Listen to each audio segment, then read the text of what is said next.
un des grands obstacles à l'abandon à Dieu est bien sûr la présence de la souffrance dans notre propre vie, comme dans le monde qui nous entoure.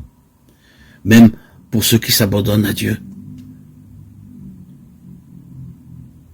Dieu permet les souffrances, il les laisse, manquer de manière parfois douloureuse de certaines choses.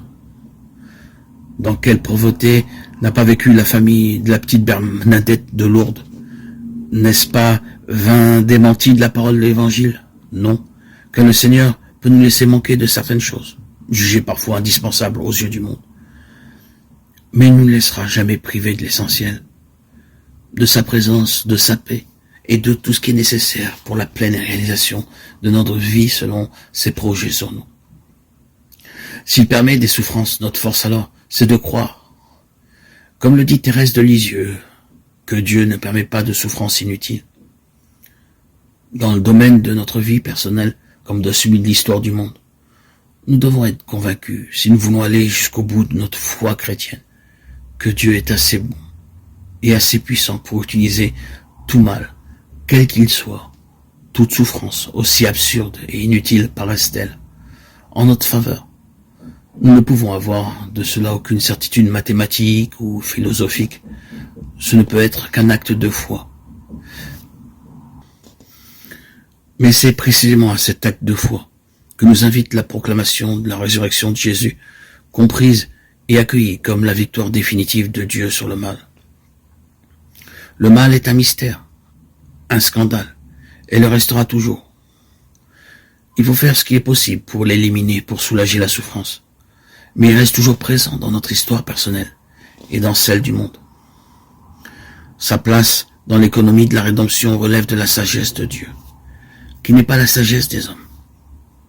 Elle gardera toujours quelque chose d'incompréhensible. Car vos pensées ne sont pas mes pensées, et mes voix ne sont pas vos voix, parole du Seigneur. Autant les deux sont élevés au-dessus de la terre, autant sont élevées mes voix au-dessus de vos voix, et mes pensées au-dessus de vos pensées. Isaïe 55, 9. À un certain moment de sa vie, le chrétien sera nécessairement convié à croire contre les apparences, à espérer contre toute espérance. Romains 4, 18. Il y a inévitablement des circonstances où nous ne pouvons pas comprendre le pourquoi de l'agir de Dieu. Car ce n'est plus la sagesse des hommes, une sagesse à notre portée, compréhensible, explicable par l'intelligence humaine. Mais la sagesse divine, mystérieuse et incompréhensible, qui intervient alors. Et heureusement que nous ne pouvons pas toujours comprendre. Sinon, comment serait-il possible de laisser la sagesse de Dieu libre d'agir selon ses desseins? Où y aurait-il place pour la confiance? Il est vrai que pour beaucoup de choses, nous ne ferions pas comme Dieu fait. Nous n'aurions pas choisi la folie de la croix comme moyen de rédemption. Mais heureusement que c'est la sagesse de Dieu et non la nôtre qui dirige toutes choses, car elle est infiniment plus puissante et plus aimante, et surtout plus miséricordieuse que la nôtre. Et si la sagesse de Dieu est incompréhensible dans ses voies, dans sa manière d'agir à notre égard, parfois bien déroutante, disons-nous bien que cela est le gage qu'elle sera aussi incompréhensible en ce qu'elle prépare pour ceux qui espèrent en elle.